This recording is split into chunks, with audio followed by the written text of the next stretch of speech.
NATO crimes, the shadow behind the peace. In the pages of modern history, few alliances have shaped the world like NATO. Formed in 1949 to protect freedom and democracy, yet, behind that banner lies a trail of destruction, silence, and forgotten lives.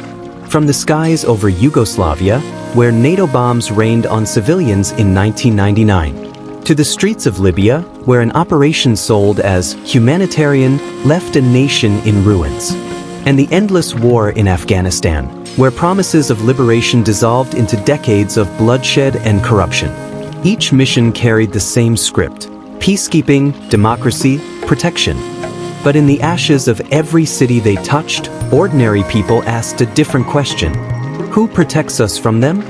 Civilian casualties, destroyed infrastructure, political assassinations, the kind of justice that never reaches the courtroom. Yet every operation was framed as victory. Every tragedy buried beneath words like collateral damage. This is not conspiracy. These are facts history prefers to whisper. The crimes committed in the name of peace. The story NATO never wants you to tell. In this series, we uncover the operations that rewrote nations, and the truth hidden beneath the flag of freedom. Welcome to the Criminal Mind Archive. Yugoslavia 1999, the war NATO never confessed. In the spring of 1999, the heart of Europe burned. The world watched as NATO launched one of its most controversial military operations, Operation Allied Force, a 78-day bombing campaign against the Federal Republic of Yugoslavia. Officially, it was described as a humanitarian mission, a strike to stop ethnic cleansing in Kosovo. But as the bombs fell over Belgrade, Novi Sad, and Niš, the world began to question whether NATO's intervention was truly about saving lives or something far more strategic. The war began without the authorization of the United Nations Security Council, making it, by international law, an illegal war. Yet NATO pressed forward, claiming moral justification where legal authority was absent. In just under 3 months, NATO carried out over 38,000 combat sorties, using missiles and cluster bombs across civilian areas. Targets included bridges, schools, hospitals, television stations, and electrical grids, paralyzing an entire nation. On April 23, 1999, NATO jets bombed the headquarters of Radio Television Serbia, killing 16 journalists and technicians inside. NATO called it a legitimate military target. Human rights organizations called it what it was, a war crime. Another airstrike hit a passenger train crossing the Grdelica Gorge, killing dozens of civilians. The footage, later released, showed the missile hitting the bridge in broad daylight. The conductor never had a chance. Perhaps the most haunting incident occurred in Niš, where cluster bombs, banned by international conventions, scattered across crowded city streets and markets, killing and maiming civilians. NATO denied wrongdoing, calling it a tragic error. But to the people who lived beneath those skies, the errors were endless. Nearly 500 civilians were killed according to Western estimates. Yugoslav sources say the number was much higher. Over 200 schools and hospitals destroyed, tens of thousands displaced. When the bombing ended in June 1999, the world was told it was a success. Yugoslav forces withdrew from Kosovo, NATO entered as peacekeepers, and the campaign was framed as a victory for human rights. But the scars remained, in cities reduced to rubble, in families torn apart, and in the political chaos that followed. Serbia's economy collapsed, Kosovo descended into ethnic violence of its own, and NATO's moral image was forever stained. Years later, independent investigations and leaked documents revealed that the alleged genocide NATO cited as justification was never fully proven. And many began to ask, was this truly about protecting civilians, or about expanding NATO's reach into the Balkans? The war in Yugoslavia was the first in history fought and justified almost entirely through media narratives. It showed how information could be as powerful as bombs, and how truth could be rewritten by those who claimed to keep the peace. For Yugoslavia, the war ended in 1999. But for NATO, it was only the beginning, a new era of intervention without consequence. Up next, Afghanistan, the forgotten occupation. This is Criminal Mind Archive. The truth never sleeps. Scroll Historical Facts Summary. Operation Allied Force, March-June 1999. NATO's air campaign against Yugoslavia lasted 78 days. UN authorization. The operation proceeded without a UN Security Council mandate, making its legality heavily disputed. Civilian deaths. Estimates range between 500 to 2,000 civilians killed, thousands injured. Infrastructure damage. Bridges, hospitals, schools, and media centers were hit. Weapons used. Cluster munitions and depleted uranium bombs were deployed in civilian zones. Aftermath. The conflict destabilized the Balkans. Kosovo declared independence in 2008, still unrecognized by several nations. Afghanistan, the forgotten occupation. In the wake of September 11, 2001, the world changed overnight. For the first time in its history, NATO invoked Article 5, the Mutual Defense Clause stating that an attack on one member is an attack on all. The target was Afghanistan, accused of sheltering Osama bin Laden and al-Qaeda. Within weeks, a coalition led by the United States launched Operation Enduring Freedom. The goal seemed simple: dismantle terror networks and build a democratic state. But what began as retaliation soon became NATO's longest war. By 2003, NATO officially took command of the International Security Assistance Force, ISAF. Its mission expanded beyond Kabul to the entire country. Soldiers from over 30 nations patrolled mountain passes, deserts, and crowded city streets. On paper, progress was measurable: elections held, a new constitution signed, billions in aid promised. Yet beneath those headlines, the foundations were already cracking. 2005 to 2009, Taliban resistance resurged across the south. Night raids, airstrikes, and suicide bombings became part of daily life. Civilian casualties mounted. Weddings, villages, and convoys struck in mistaken attacks. For every militant killed, more Afghan families turned against the occupiers. 2010, leaked reports known as the Afghan war logs revealed the darker side of NATO operations. Secret killings, torture by local forces, and the manipulation of casualty figures. The idea of liberation was fading into the fog of endless conflict. 2011, bin Laden was killed, not in Afghanistan, but in Pakistan. The original mission was technically complete, yet NATO stayed. Nation building had become a cycle of contracts, corruption, and political dependency. Afghanistan was consuming billions of dollars each month while millions of Afghans remained in poverty. 2014, NATO formally ended its combat mission, renaming its presence Operation Resolute Support. The word combat vanished from official documents, but the war never truly stopped. Drone strikes and covert raids continued under new titles. Then came August 2021. After 2 decades, trillions of dollars, and more than 240,000 lives lost, the Taliban returned to power. Scenes from Kabul airport, desperate civilians clinging to departing aircraft, became the final symbol of a mission that began with hope and ended in disbelief. For NATO, Afghanistan was a strategic lesson in overreach. For Afghans, it was a generation lost. Schools, hospitals, and roads built by foreign aid now crumble without funding. The promises of democracy dissolved in dust.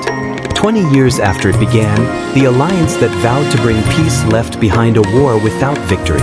The forgotten occupation, remembered only by those who never had the choice to leave. Music fades, solemn strings. The truth never sleeps. Scroll Historical Facts Summary. Article 5 invoked. First and only time in NATO history, on September 12, 2001. ISAF formation. 2003 NATO assumed full command of stabilization forces in Afghanistan. Civilian casualties. UN data estimates 46,000 plus Afghan civilians killed between 2001 to 2021. Cost is almost equal to $2 trillion spent by the US, over 1,000 NATO soldiers from other nations lost. Afghan war logs, 2010 91,000 leaked files exposed civilian deaths and misconduct. Withdrawal, 2021 NATO forces exited as the Taliban regained control within days. Libya, the price of liberation. In February 2011, the winds of the Arab Spring swept through North Africa. In Libya, decades of frustration under Muammar Gaddafi's rule erupted into protests, calling for reform and freedom. But what began as a movement for change quickly turned into one of the most decisive and destructive military interventions of the 21st century. As the violence escalated, the United Nations Security Council passed Resolution 1973, authorizing all necessary measures to protect civilians. Within hours, NATO launched Operation Unified Protector, enforcing a no-fly zone and striking Gaddafi's forces. The world was told this was a humanitarian mission, a short operation to prevent a massacre in the city of Benghazi. Yet as the days turned into months, the campaign expanded far beyond civilian protection. NATO warplanes carried out over 26,000 sorties, destroying government buildings, military convoys, and Gaddafi's personal compounds. The coalition included the United States, France, the United Kingdom, Canada, and Italy. Gaddafi's regime, already weakened by internal rebellion, was gradually dismantled from the air. In October 2011, his convoy was struck near Sirte, leading to his capture and death. The Western media celebrated it as a victory for democracy. But for Libya, it was the beginning of collapse. Without a clear post-war plan, Libya descended into chaos. Rival militias took control of cities, and the country split between two competing governments, one in the east, one in the west. Weapons from Gaddafi's stockpiles flooded the region, fueling conflicts in Mali, Niger, and Syria. The same intervention that claimed to bring peace had unleashed years of instability across North Africa. By 2015, extremist groups like ISIS gained a foothold in Libyan cities. The once wealthy nation, with free education, healthcare, and the highest standard of living in Africa, was now a fragmented state of poverty and fear. Leaked emails later revealed that Western governments had deeper interests in Libya's oil reserves and financial assets than in its people's freedom. NATO's official inquiry admitted to unintended consequences, but the world had already moved on. Over 20,000 civilians were reported killed or missing, entire families displaced, and the humanitarian crisis that followed still affects millions. What was sold as liberation turned into the systematic dismantling of a nation. NATO claimed victory. Libya paid the price. More than a decade later, Libya remains divided, governed by guns, not ballots. The oil still flows, but the people still suffer. In history's eyes, NATO's 2011 intervention stands as a warning. Even wars fought in the name of humanity can destroy it. The truth never sleeps. Scroll Historical Facts Summary. UN Resolution 1973, March 2011 authorized military action to protect civilians in Libya. Operation Unified Protector, NATO-led campaign from March-October 2011 enforcing a no-fly zone and airstrikes. Sorties flown, over 26,000, approximately 7,500 were strike missions. Gaddafi's death, captured and killed in Sirte on October 20, 2011. Civilian toll, UN and human rights groups estimate 20,000 plus killed, many due to airstrikes or militia violence. Aftermath. Libya fractured into multiple governments and became a hub for arms trafficking and extremist networks. Iraq and Syria, the Western proxy fronts. By the early 2000s, the Middle East had already been reshaped by decades of Western intervention. But in 2003, a new front opened, Iraq. Though not a NATO-led mission, several NATO members, including the United States, the United Kingdom, Spain, Poland, and Italy, joined the invasion under the claim that Iraq possessed weapons of mass destruction. Those weapons were never found. Yet by the time the world learned the truth, Iraq was already in ruins. Over 200,000 civilians were killed during the invasion and occupation. Entire cities like Fallujah and Mosul were reduced to rubble. NATO as an institution did not officially command the war, but in 2004, it established the NATO training mission Iraq, embedding itself in post-war operations under the banner of stabilization. The mission was framed as peacekeeping, but it marked the beginning of NATO's deeper involvement in the Middle East, an involvement that would grow even more complex with the rise of Syria's civil war. In 2011, as uprisings spread from Tunisia and Egypt into Syria, what began as peaceful protests soon turned into a full-scale conflict. Western intelligence agencies funneled support to anti-government groups, hoping to weaken the Assad regime, a longtime ally of Russia and Iran. Within months, Syria became a proxy battlefield. NATO member states provided training, weapons, and logistics to rebel forces. Others conducted air strikes under the pretext of fighting terrorism. By 2014, a new threat emerged, the Islamic State, born from the chaos of Iraq and Syria. NATO forces, led by the United States, launched Operation Inherent Resolve to destroy ISIS. But the mission blurred every boundary between ally and enemy. Some rebel factions once backed by the West ended up fighting alongside extremists. Russian jets joined the skies over Syria, bombing NATO-backed positions. The result was a geopolitical maze, where every strike created new enemies, and every alliance carried hidden motives. Between 2011 and 2021, more than 500,000 Syrians were killed. Millions fled as refugees. Cities like Aleppo, Raqqa, and Homs became ghost towns, silent monuments to failed diplomacy and endless war. Officially, NATO maintained that it never directly intervened in Syria. But in reality, the alliance's fingerprints were everywhere. In logistics, air surveillance, special operations, and the transfer of weapons to friendly forces. The Iraq and Syria wars revealed a new kind of warfare, one not always fought by soldiers, but by information, funding, and covert coordination. A war where global powers never truly left the battlefield. They just changed the flags. 2 decades later, the question remains: was it liberation or manipulation? A fight against terror or the creation of it? In the ruins of Baghdad and the deserts of Syria, that answer is still buried beneath the dust. Up next, NATO Today, the unseen influence. The truth never sleeps. Scroll Historical Facts Summary. 2003 Iraq invasion. Led by the US and UK with NATO member support, no UN mandate, no weapons of mass destruction found. Civilian casualties, over 200,000 Iraqis killed, Iraq Body Count Project. NATO Training Mission Iraq. Established in 2004, continued until 2011. Syrian Civil War, 2011, present began as protests, escalated into international conflict. Operation Inherent Resolve, 2014 NATO coalition mission against ISIS in Iraq and Syria. Civilian deaths, estimated 500,000 plus Syrians killed, 13 million displaced. Proxy involvement, US, Turkey, and NATO members armed or funded rebel groups opposing Assad. NATO Today, the unseen influence. The Cold War ended, but NATO never did. When the Berlin Wall fell in 1989, the world believed the age of blocks was over. Yet, instead of dissolving, the North Atlantic Treaty Organization expanded. From 16 founding members, NATO grew to 32 nations, stretching from Western Europe to the edge of Russia's border.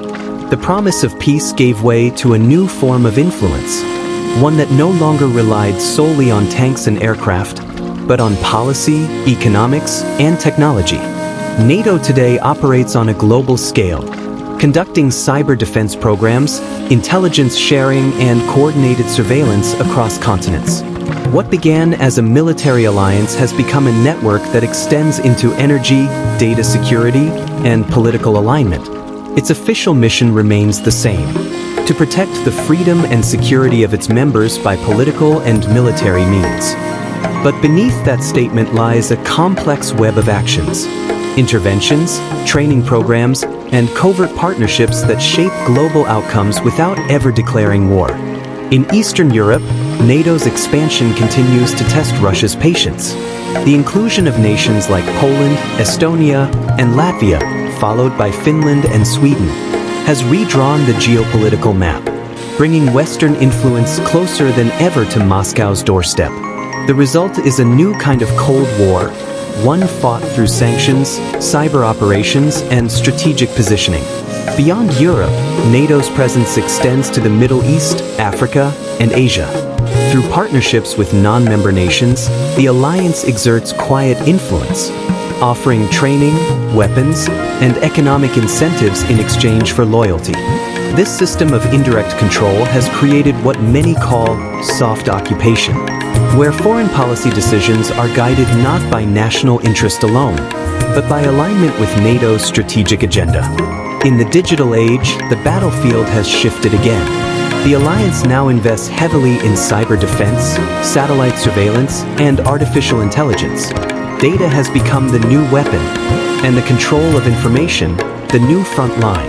Critics argue that NATO's continued expansion and covert influence have blurred its original purpose.